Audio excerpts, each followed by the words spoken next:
Welcome to the Voice of San Diego at home. It is Wednesday, August 5th, 2020. This year, what a year.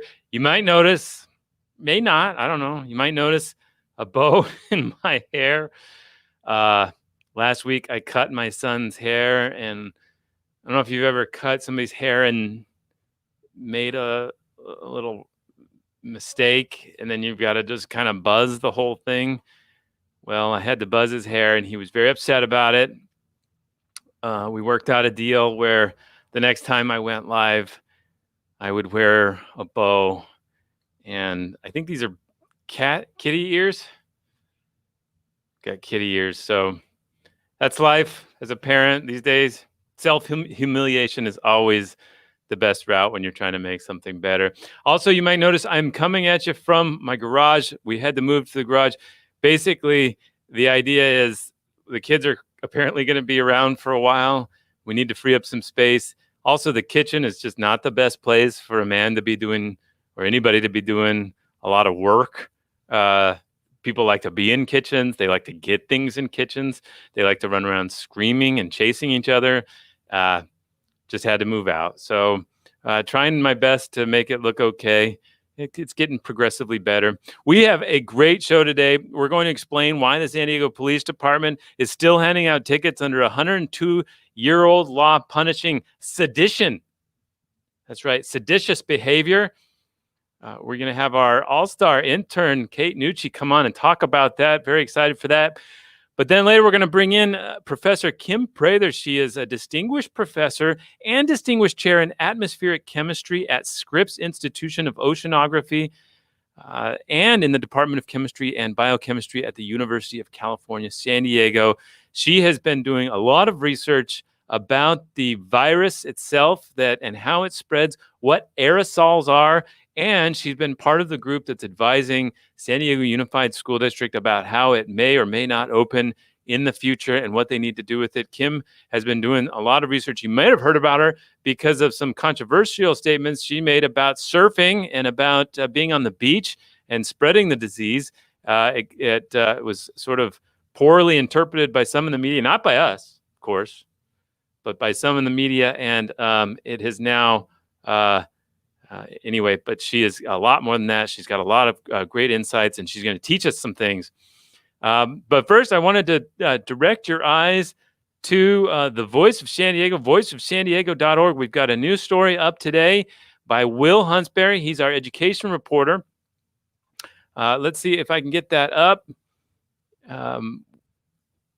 Really an incredible story at the moment. You all know it because you've been following it with me. It is about schools and what's not happening, but what also is happening. They closed schools. They're not going to reopen actual physical schools, but people are inventing schools. There are so many things happening. We have the Jewish Community Center, the YMCA, Boys and Girls Club, even the district in Coronado, the school district in Coronado is championing. They're partnering with Champions, an after-school provider, to provide all-day day camp schools on school campuses. You just have to pay for it. We found one a gymnastics program in San Marcos that's launching something called Schoolnastics.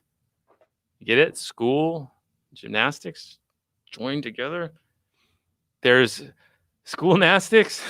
Awesome. By the way, I'm in. I think Schoolnastics would have been a lot of fun. But obviously brings up a couple of major questions. All of these programs are about $200 or more per week. Obviously, not everybody can afford that. Are we going to exasperate already existing inequities? Incredible dilemmas there. Plus, there's the question of even if they're allowed, you can do this if you're a child care. We're also hearing about this explosion of pods, people hiring private tutors and teachers to come in and provide teaching for these pods with rotating houses and all that. Well, that's not allowed technically by the public health order, and they don't have child care licenses. So I'm not sure how that's going to work. Plus, there's the whole thing about like inequity within some of these systems. Like, what about special ed? Are these pods gonna do special ed? How's that gonna work? There's so many questions here, but check out Will's story. voiceofsandiego.org just went up now. An incredible list and growing of entities that are putting up childcare opportunities, school. There aren't schools. So you're not allowed to open schools, but you can open schools as long as you pay for it, as long as people have to pay. It's bananas. So much happening. But let's get right into the story we wanted to talk about with Kate Nucci. Kate is here. Kate is, we have interns all the time. Sometimes interns do great work. Sometimes they expose potentially horrific constitutional violations. Great story, Kate. First of all, how did you find them? Well, it was just, my first story was, oh my God. Jesse sent me a data set, of course, of San Diego police arrests and citations for the first 6 months of 2020. And it's just, a large data set on Excel.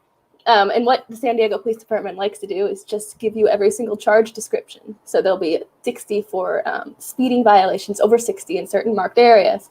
And then there'll be another 30 for encroachment and an encroachment that's prohibited, which is different maybe. So of course it's hard to actually do like data analysis on this. So I actually sat down and I just put on a podcast one day and I said, okay, I'm going to categorize these into just a little bit like something just a little bit more manageable. So I'll call all of these traffic violations, so on and so forth.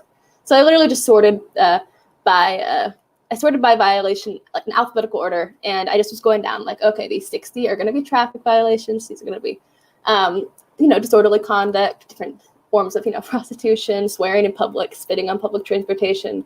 So it wasn't like I was going through and like reading every single one. It was just most of them were grouped up. But at one point, of course, I hit like most way down the sheet. I hit the single little line that said, oh, this person used seditious language, which is prohibited in the city of San Diego. Hold on. Seditious language. Don't play with that mic, by the way. Oops. No, you're getting lectured by a guy with cat ears. Sorry. So seditious, it literally said on there, seditious language. Yeah. And there was a whole list of them, and not just like in the 1920s or something, like this year or last year. That was later. When I found it the first time, it was just one line. It was one time. It happened in April. It was in a data set of just all the citations and all the arrests in the San Diego Police Department. So there's like 24,000 of them. It just happened that there had been one in April. So I saw that, and of course, you see seditious, and you go, huh? That's not, alarm bells start to go off just a little bit. You're like, oh God, I think I might know what's happening here, but that doesn't really seem right. So I put in a PRA to the police department to see if, I'm sure, maybe someone else got this too. That would be weird, but maybe, And so, over the course, a week later, I sit down at my computer and I check my junk email. And they say, oh, your documents are ready. And that's when I pulled up the Excel sheet, which had the 83 lines. And that was a moment where I just had to stop. 83 lines of seditious language infractions. So these are tickets people got for what? For saying bad things? Possibly. I tried to track down so I had basically an Excel sheet that was just the citation number and the charge description and the date. So I had nothing else to go on to start. I managed to get my hands on 11 of the actual tickets. I managed to get a 12th recently. But I still had to, talk to the people who had received the tickets. And I finally managed to do that about a week later. And this person, he wasn't even swearing at the police. He was just walking along singing a rap song. He's a little intoxicated. He was coming out from his night shift at the bar with his coworker who was going to be driving them both home. And he's just walking along, singing along to a rap song. And he says a police car pulls up behind him, going slowly, windows down, and just told him to stop when he didn't stop because he said he didn't hear. The police car officer gets out and cites him for seditious language. That's amazing.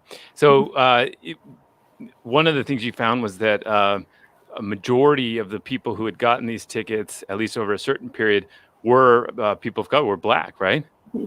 Yeah. Since I got the 12th citation, I can update my numbers a little bit. Originally, I said it was 8 out of the 11. Actually, it's 9 out of the 12 that I have now. So wow. 3/4, unless I'm doing that wrong. So 3/4 of them were Black. Wow. Yeah, so we did some research. Our Randy Dotinga He's great on some of these old stories. This law was part of a whole issue back in the time of the last pandemic, frankly, 1918, 1919. There was a guy in La Jolla got charged and arrested for saying that Germany was going to win the World War I, and we would all be speaking German, and that seditious talk got him in trouble. The city council passed this emergency ordinance. Woodrow Wilson, a lot of people wanted the country to be more loyal, be more patriotic back then when they were in this war, and that was part of that movement. But it's just crazy that this came up now. What did the police department say when you called them to ask them why they were enforcing this 102-year-old law about sedition? Oh, no comment. They did No not comment. comment. Mm-mm. No comment. At first, it was just one officer, and then I said, well, it's actually 83, and it was a straight no comment. Fantastic. You were waiting for some more data to come back this week, right? Yeah. I was. I'm out of luck, unfortunately, for right now. I'm putting in another request. I was hoping that I could get the rest of the tickets through the San Diego Police Department, but it seems like the city clerk only keeps 2018 and beyond. Keeps just all tickets for 2018 and beyond. They've got no tickets before that point. So I'm going to see if there's another way I can get that. Well, Kate's story went viral, I guess, in our world, viral. It was a great piece. We often talk about how some pieces, reveal something and then they're written clearly, and then they're about, hot topic, criminal justice. In this case, it hit all three of those buttons really well. So check it out. Go to voiceofsandiego.org. You mentioned Jesse Marks. Tell us a little bit about yourself. Jesse's our assistant editor. He oversees the internship program. You started this summer. Where do you come to us from, and what do you think so far? Well, I started journalism a few years ago. I joined the Daily Bruin. I started as a copy editor. UCLA, huh? Yeah, the UCLA Daily Bruin. After about a year of that, I thought, reporting looks fun too. I like writing. This is maybe not. Oh, this is starting to get a little bit boring. So I started doing both, and then I switched over fully into reporting. I was the editor for our features section of the Daily Bruin last year. So we did more fluffy. We actually did a couple stories about dogs. And I chose to do those because I thought they were cute. But we did some more serious stuff too, because that was more what I did as a reporter. Yeah. And then, but what I really wanted to do was go back into, political reporting, public policy reporting, because that's what I'm majoring in. There's no journalism school at UCLA, actually. So it's basically just the Daily Bruin. So, yeah. Well, good. Well, so we found 83 tickets. Now, what was the time period for that? That was the last, was it, I guess, 7 years or so? 7 years. I only had starting January 2013. Apparently records don't go back any farther than that. So this could have been in use for who knows how long. Yeah, literally hundreds. Mainstay at the department. Fascinating. Let's see if anybody if you have any questions. What's the word used by journalists? Deflection by city officials. Were all the tickets written by white officers? We don't know that, right? No, we don't. All right. Any other questions? SDP will probably start ticketing those attacking Mayor Faulconer for his real estate deals. We don't actually have an idea of what they limit this seditious language to, right? Or what they consider it. It's just that it crosses some line in their minds, right? Yeah. I honestly feel like it's something that I don't know, of course, but it just seems like something that police are generally aware of, and they know it's like a tool in their toolbox. Right. Again, like Watson, my one source that I managed to get in contact with so far, whose details lined up pretty well with the ticket, and with what the ticket said, was just walking and singing a rap song, possibly saying "F the police." That's what he said the police told him, and that's what got him stopped. I do know that a lot of the tickets also the charge description, because a police officer writes down on the ticket, this municipal code was violated, 56.30. And then this is the actual, what the code is. And a lot of them wrote profanity instead of seditious language. Some wrote both profanity and seditious language, and some wrote just seditious language, but profanity actually showed up more.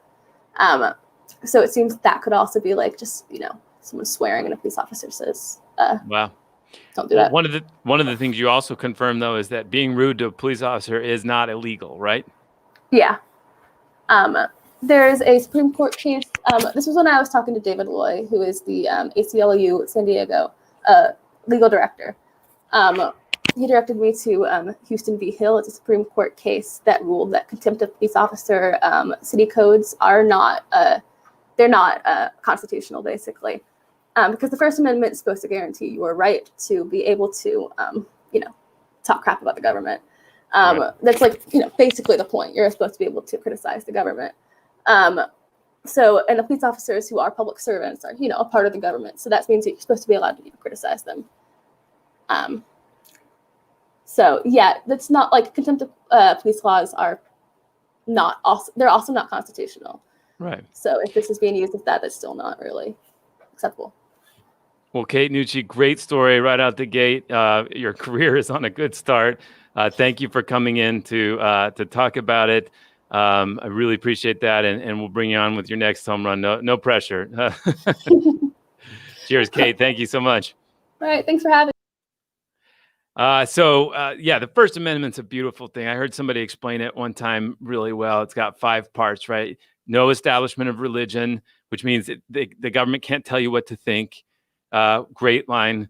The second line says you can publish whatever you want, free press. That means, that you can take what you think and you can put it out there. The third says you can gather, assemble. You can think what you want, you can publish it, and you can gather people who like it around you. And the fourth is that you can petition your government for a redress of these things that you think. You can think what you want, you can publish it, you can get together to talk about it, and then you can go to the government and ask for redress. It's a beautiful thing, and it needs constant apparent defense. And there is another example of that. All right, I wanted to bring in our next guest, Dr. Kim Prather. Professor Prather has been involved in the discussion and the investigation and research about the SARS-CoV-2 virus and how it spreads, what aerosols mean, all of these things. She is, of course, she's, as I said, a professor and distinguished chair in atmospheric chemistry at Scripps Institution of Oceanography, and she's the Department of Chemistry and Biochemistry. A professor there at the University of California in San Diego. Let's bring in Kim Prather. Hello, Kim. Hi, how are you? I'm good. I'm so excited you're here. Thank you for taking the time. We have a lot to go over with you, and I'm just going to jump right in. But first, can you help us understand what it is you do? What's your research normally involved with, and how did it change when the virus emerged? It changed a lot. Yeah. But, so I study, I've spent my whole career studying these things called aerosols, which are now, you can see they're making the news. But I've studied aerosols for my whole career, almost 30 years, looking at sort of how aerosols, which are things we think of as like dust and sea spray and smoke, how those are affecting air quality and also how they're affecting climate. And so I spend a lot of time thinking about where aerosols come from, how far they fly, what are people breathing. And so I also direct a really large National Science Foundation center called the Center for Aerosol Impacts on Chemistry of the Environment. So it's a center on aerosols. And I've been directing this for about 10 years. And in that, we're looking at how aerosols that come from the ocean affect clouds and climate. And so basically one of the things that gets out, oh good, my cat's going to come. I see this happen to other people, but it's never happened to me. It's great. Perfect. It's life. Perfect. Okay. He hasn't been with me the whole day. Anyway, sorry. No, it's fine. Entertainment. I've seen this happen. I just never thought it would happen to me. So I look, one of the things that comes out of the ocean are viruses and bacteria. So we've been looking, especially in regions where there's a lot of sewage. And in San Diego, we've got places where there's a lot of sewage. Yeah. So we started looking at viruses getting out down in Imperial Beach, viruses and bacteria. And then SARS-CoV-2 came along. And I made some flippant comment, like in March, something like, what's 6 feet? What does that mean to an aerosol? It can go a lot further than that, right? And I kind of took off from there. So yeah, then let's put some context on that. Yeah, a lot of people were really upset when they prohibited surfing and swimming at the ocean. Let's hear it from my mouth versus quote the newspaper. you were in like right in the middle of the worst place, because at the same time, not because of what you said, but at the same time, you made the point that aerosols can spread far, and so people in their head linked it. Well, this is the woman who's making it so that we can't surf. And then you became, I guess, kookified. I was kooked. I have pictures. My kids sent me pictures. My poor son, teenagers. Remember, there's a mom behind those kids. Yeah, exactly. Mom, and they kind of were proud of me. Actually, I made it into the kook. I live by the kook, so they kind of thought it was cool. I didn't think it was. Now I can laugh, but at the time it was pretty painful. I'll tell you. Never underestimate the media's ability to butcher somebody's. It was terrible. I almost didn't speak up. I was done. I'm like, I'll do these kinds of things. I'll do things with people I trust, but I don't ever want to be quoted out of context again, because that was bad. But then this came up, and now I've done, 300 interviews on this topic. So I guess it's good I'm still talking, but, I haven't had any surfers saying how much they hate me. So I must be doing better. Well, I'm a surfer. Don't hate you. Thank you. I was trying to protect the surfers, for the record. Exactly. Yeah. And you do a lot of research about, in particular, like you said, the impact of sewage, which every surfer should care about deeply. But let's start from the very beginning. Sure. Folks, if you have any question about the chemistry issues involved, the chemistry of how the natural environment interacts with the climate, and with ourselves and with our lives and what we're doing to that, this is the person we can talk to. We've got her today. I'd love to see your questions. She is advising San Diego Unified School District on how to open or not to open. So let's get in. First of all, I want to understand what an aerosol is. So we hear a lot about droplets. Yeah. I sneeze and a bunch goes out. I guess I'm putting out a lot right here, right now, as I talk. Mm-hmm. They're invisible to us, but they're real. Right. What is the difference between an aerosol and a droplet? Are they the same thing? What are we talking about there? The question of the day depends on whether you're a doctor, an epidemiologist, an aerosol scientist. I'll just tell you, an aerosol is just all suspended droplets in the air. So technically droplets are aerosols, but now we've sort of come to an agreement that aerosols, so as you say, when you cough or you sneeze, which is typical for normal sickness, you cough and sneeze and you project big drops that you can see really easily, right? So that's what the medical world has been very focused on, is the big stuff. And that's where the 6 feet came from, because those really big things will fall to the ground. Aerosols don't behave that way. They will follow the air and they will float in the air, particularly indoors, for hours. They're much tinier. As you say, they're invisible. You can't see them. And there's many more of them, I will tell you. For this virus, we think they're playing a key role. They can't be ignored anymore. And why we think that is because up to half of the people who are sick don't know they're sick. And they're walking around and they're not coughing and sneezing. If you cough and sneeze, stay home, right? But these people think they're fine. They have no symptoms. They're just spreading it for sometimes 2 weeks. They're infectious. And they're just breathing out aerosols when they talk. And so that's why bars and restaurants, indoor locations, churches are so dangerous right now, is because if you don't have adequate ventilation. So one of the sort of lessons is to have better ventilation. This is why masks are so important.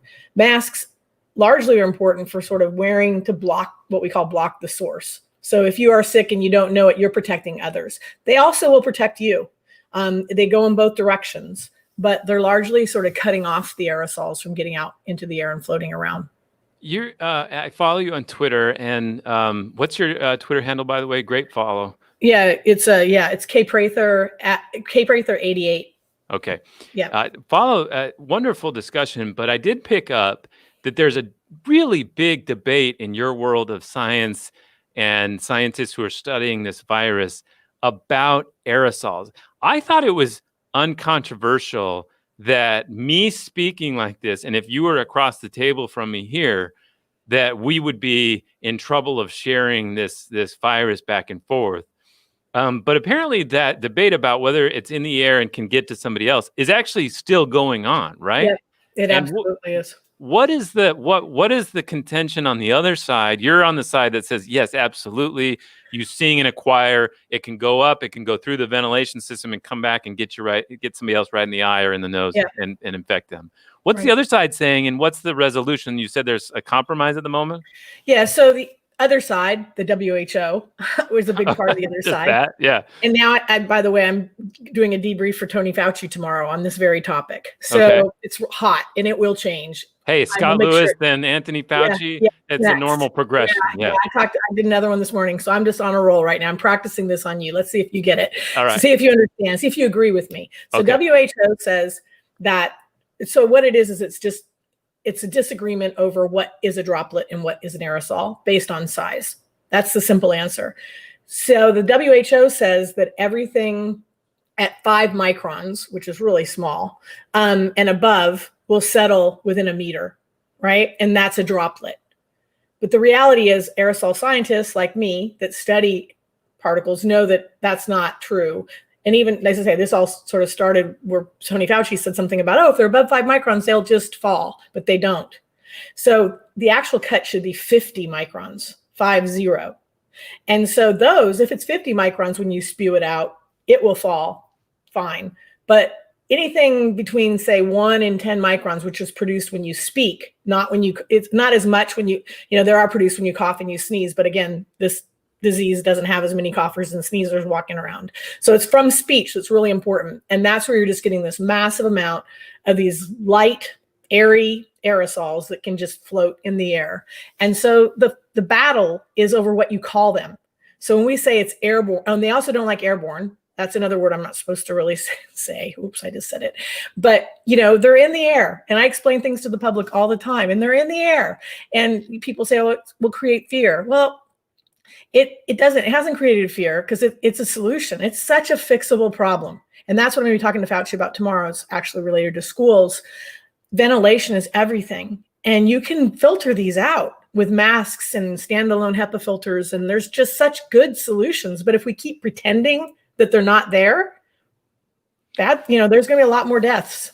So if you're correct, what you're saying is I am correct. Yeah.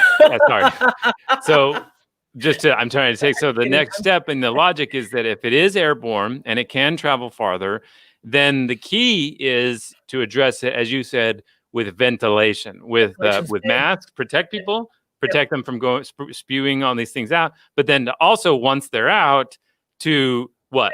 Spread them out into the outdoor is much safer than indoor because there's just so much clean air. So it's like they say it's like dropping a drop of dye into a swimming pool. That kind of dilution happens to aerosols outdoors. So if you can just bring out as much outdoor air in as you can. Unfortunately, one of the things I've learned, because I've learned a lot about ventilation lately, is that the buildings, remember when we sort of went over, we had these energy crises, we went to lead buildings, that's sealed. That means we're not bringing in fresh air. That's recirculated. These can just recirculate. So that's not going to be enough. And so then you have to filter the air using the right filters, these MERV filters, MERV 13 and above is what they're recommending. You have to do the right number of air exchanges per hour. But like for classrooms and older schools, and they're going to be more challenged. And so there are now becoming some, and I'm happy to talk about that. There's some really nice solutions for cleaning the air in a classroom. But the bottom line is, filtering the air, or at least opening the windows. The cheapest way is to open the windows, open the doors. And we can do that in San Diego, or eat outside, Or go outside, right? Or go outside, yeah. So let's take my school, for example. Sure. Very, very old.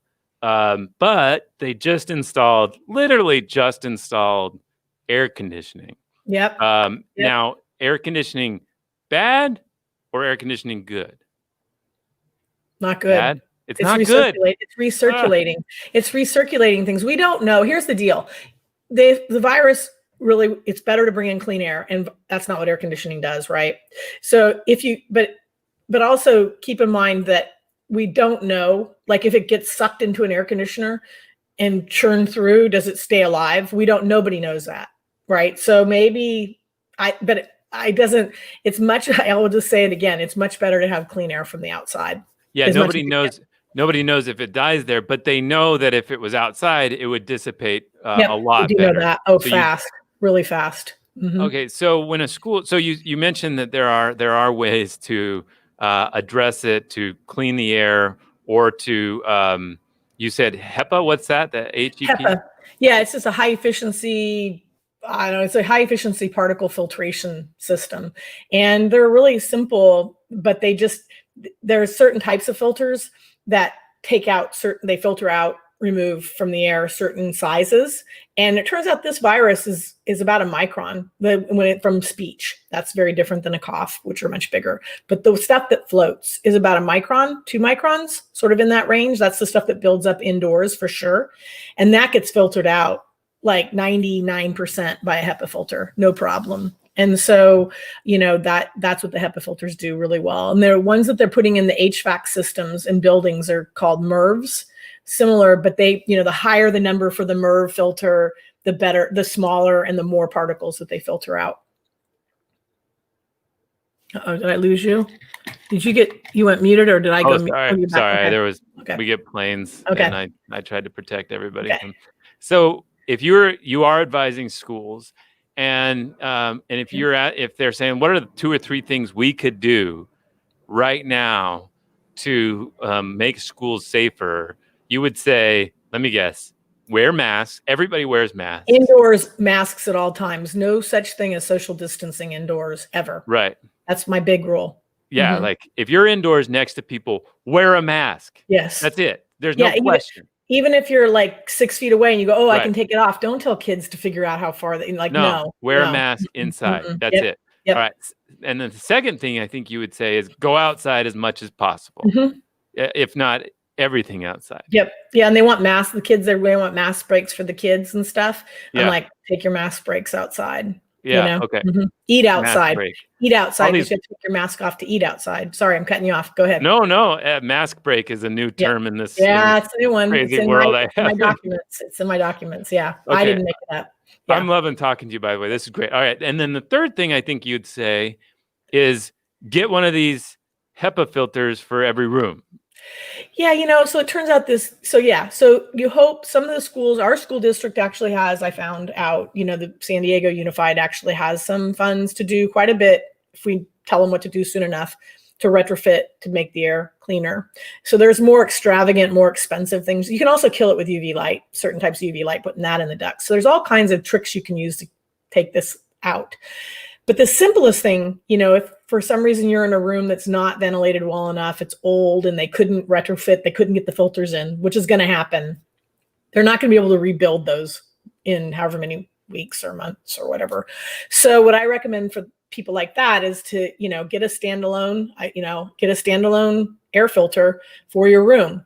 And, some places, again, it's not accessible to everybody sometimes. And so I just today spent a chunk of time getting input from people and looking at results they made these DIY ones you build. So you buy a MERV filter, you tape it to a box fan. It's like $30. There's a YouTube video, and the particle counts just go away. And it's as good as my $1,200 one that I have in my house.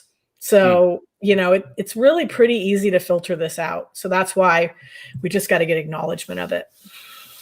I hope some people are watching this. Let's we have one question came in. Somebody's playing scientist here in the comments. Doesn't ionizing particles or particulates cause them to clump and gravity acts in them? What does ionizing mean? Is that true? There's like you can charge the air and they'll pick up a charge and they can become stickier. But when you ionize air, you also form a lot of ozone, which is not healthy to breathe. So that is not something we recommend. We're much more, from an air quality perspective, more inclined to just get rid of the particles with a mechanical filtration, either filters or masks is better. Okay. If you're out there, if you have questions for how this virus spreads, about aerosols, about what teachers, students, and principals and parents can do to make their areas safer. So what have you actually talked to San Diego Unified lately? What are those conversations like? They're just trying to figure out how to open, when it can open sort of the most safely. One thing, the air thing is the part that is unfortunately kind of I would say they've got the least guidance on. There's not a uniform plan for schools anywhere. unfortunately. So we're just trying to do, San Diego Unified will be safe. I promise when you go back, because this is my, I'm going to help. Right. And there's other people that are going to help. And so I'm talking to all the other people that are helping all across the country reopen schools and what they're doing and what they're recommending. So, that's the biggest thing, is just how and when to open safe. And the other thing I will say is just a little plug to the public, that if people would just listen to what they're being told in terms of, staying home as much as you can, wearing masks when you're out, social distancing. I mean, I hear people will say, oh, masks, they're taking away our freedom. It's quite the opposite. Masks actually, if we wear masks, we can go out. We can get our lives going again. Masks, I call them masks of freedom, actually. They're a little inconvenience. They're getting some nicer ones out there now. We're trying to get better materials, and we're going to have them for a while. But if we keep delaying, if people keep balking, we're going to sit here for another 5 or 6 months. It won't go away. But we have the power as a community to decide. Look at other places that have done it, like New York. They all decided as a community, we're in it together. They had to see a lot of deaths. I don't want us to go through that to believe that you can. But New York did it. Asian countries like Taiwan. Taiwan is 24 million people compared to New York, which is 20 million people. Taiwan had seven deaths, 400 cases. They wore masks. They never shut down their economy. They never stopped. So it's like, it's a no-brainer, and people around us have been successful at it. We don't have to, I'd rather have us do the part that works. And then there's models of why it works. So sooner we do that, if we just say we just started today, everybody in San Diego just said we're in this. And I do see it's getting better, which is great, right? Maybe about 8 weeks, we estimate, that it would be so much safer to open schools. So like, we can either make a plan now and force our way back into schools, and then probably have it not work so well because there's still quite a bit of community spread here in San Diego. Or we can just buckle down and do the right thing and open schools safely, much more safely, in 8 weeks. So what that means is that people have to be happy with dining out. We're in San Diego. It's not that bad. And, we have to quit pushing, because if we keep starting and stopping and kind of going and kind of stopping, it's just delaying it. And then we'll never open the schools, and then we'll never get daycare and childcare and all that stuff going. You know what I mean? So the order has to be buckle down, 8 weeks, open schools safely so that you don't get a rebound. And then everything should take off. But this start and stop is not working. Yeah, I think that preach, because I just it drives me nuts, because I was saying like 5-6 months ago, like, we got to deal with the threat. Let's if you want to do anything, do it outside. If you can't do it outside, it should be closed. And and whether it was bars, gyms, schools, get your hair cut, do it outside. Why not? Wear a mask, do it outside, and we can probably get that. Now we're seeing, the numbers come down, but people are eating outside. There is activity happening outside. And I think that goes to that point that the ventilation, the air is everything. And what you're teaching the world, I think, and tomorrow, Tony Fauci, Scott Lewis, then Tony Fauci, is to embrace air circulation and clean it as best you can, right? Yeah, it's possible. It's totally doable. There's solutions. It's not, but the more we deny it, again, the longer we're going to be in this mess. So I think we're moving that way. I think, giving people advice. People are confused. The public was told multiple things, not by me. We've always said masks are important, but the truth is that the public doesn't know who to trust. They still can trust we, the scientists. We don't have anything other than our lives on the line, just like everybody else. Yeah. This isn't even my main research, as you know, and I've had to put everything on hold to just sort of help deliver this message. And I'm really happy. I mean, we wrote a letter to the World WHO. I don't know if you saw in the news, the 239 signatures, that I was one of those, putting pressure, time to acknowledge airborne. We're getting there. We have CDC's coming out with different, WHO has budged. We're changing the policies. And Tony Fauci spoke a couple times this week. I've seen him, and he's like, aerosols. I got to go learn about aerosols. And so he's going to learn more about aerosols tomorrow. There you go. Well, yeah, let's take just a second and talk about some of the work you've done aside from this issue. By the way, my colleague, Mackenzie Elmer, wants you to call her back. Oh, yeah. Tell her I got slammed. She was one of my first interviews, and it's gone. Well, she was kind of around. She's the one that. Yeah. Let's just let's talk about like Tijuana sewage, for example. Yeah. We live next to a country and a city that doesn't have great, or any, in some cases, sewage and wastewater infrastructure. Often with rain, it pours over, comes over into Imperial Beach, into Coronado, sometimes further up. Sometimes we have our own sewage spills. When that happens, Hep A and a lot of other viruses and bacteria can spread in the ocean. And what you've studied, I think I've heard, is as the waves come and crash and those droplets go up into the air, it can have an effect in the environment, a public health threat. What can you summarize what you've learned and what you'd still like to learn about that? Yeah, so we're doing sampling right now. We have been for the last couple of years, and that was the origin of that Wild article. It's research. We're still learning, but what we were interested in and what we started helping with were the problems at Imperial Beach. And again, that sort of got left out of the article, which would have been convenient when I was talking about the ocean. I was saying if the virus was there, if it was infectious, and if there was sewage, I wouldn't go in the ocean. That $1 million quote. They left out the few ifs in front, unfortunately. But the point is, yeah, there were 3 ifs. But anyway, basically where the sewage is going, and the surfers all know this, some still surf, but most don't, in areas of high, everybody knows where the large amounts of sewage are going and when the beach is closed. And so we've been working. So what happens is, as you say, the sewage and just runoff pollution, everything in untreated sewage goes into the ocean. And one of the things we studied this in 2017 with the oceanographers at Scripps. We put a dye in. We released it into the ocean, just like the runoff that you were describing, just like the stuff that comes out of the Tijuana estuary. And we released it into the ocean just to see if it just shoots out into the ocean and gets diluted. So it's just kind of, quote, gone, or if it gets, sort of trapped in the surf zone and carried up along the coast. And so when it gets, that's really important, because if it stays in the surf is where aerosols get generated. We've known this since the 50s. And so there's a paper like 30, 40 years ago talking about viruses, surf to air or something, it was proposed long ago. It happens. So when waves crash, there's bubbles. You see all the white foam, those pop and they release bacteria, as you say, Hep A, all those things could potentially get into the air. We don't know yet. We're measuring it like crazy for the last 2 years.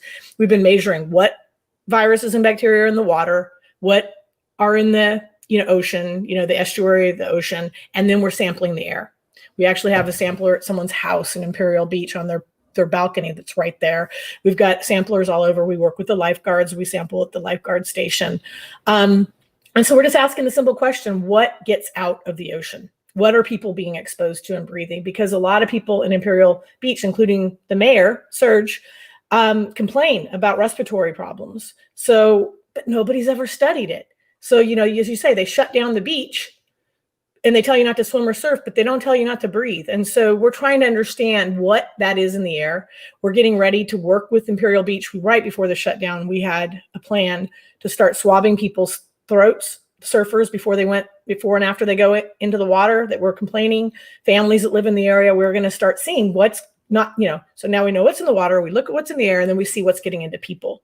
And then we're going to be able to really start to understand, is it good or bad to be breathing this stuff? What is the bad stuff? Is the Hep A, or what things are getting in the air? It's a huge problem. It's not just a problem in Imperial Beach. It's a problem any coastal city around the world. And for some reason, nobody thought of it. So it's a pretty exciting topic, but I think we'll make more progress, but we kind of got diverted. Right now, we're actually looking for this virus we got funding from the National Science Foundation, and we're looking for this virus in the estuary and seeing, if we can detect it in the environment. Well, thank you for diverting a little attention to try to save civilization. If I might summarize again, folks, wear a mask, get outside, and if you're indoors, if you manage an indoor area, see what you can do about bringing fresh air in and clean the air that's in there. Dr. Prather, thank you so much for taking the time to talk with us. Any last message you want to leave students, parents, teachers, or anybody? We can solve this. We are all in it together. I know it's really frustrating. I've been locked down. I've got 2 teenage boys. Well, now they're older than he. They've been locked down with me for 5 months, poor children. And except they get good food now. But it's just, we're all in this together. And you've got some of the best people here at UC San Diego and just in the area working their rears off to make a difference. And we just need your help and just following the rules. Nobody's making them up. You can trust us that we're trying to help, and we can knock it. We can totally stop it. Our choices are what are going to make the difference in controlling the spread of this virus. And we just got to put our minds to it and get through it as fast as we can. I'll take it. Thank you. Thanks for taking the time, Kim, and good luck with Dr. Fauci tomorrow. Thank you. All right. Bye-bye. See you, Scott. That's it. Go get outside, take things outside. If you have to be inside, make sure the air is clear and wear a mask. Just wear a mask. And we got to figure out a way to make it cool for the kids to wear masks. Make it the not cool thing to not be wearing a mask. I don't know how that works, but maybe we can consult the focus group of cool kids. All right. Thank you so much to the guests, Kate Nucci and Kim Prather, for coming in and talking about this issue. Again, live from the garage and the humiliation that I had to endure for my own son's bad haircut. That's what that is. Thank you all for coming. Remember, next week, the 12th, we will have a discussion at 5 p.m. We're going to talk about some of these not schools that are emerging, these private options for kids to go all day to learn.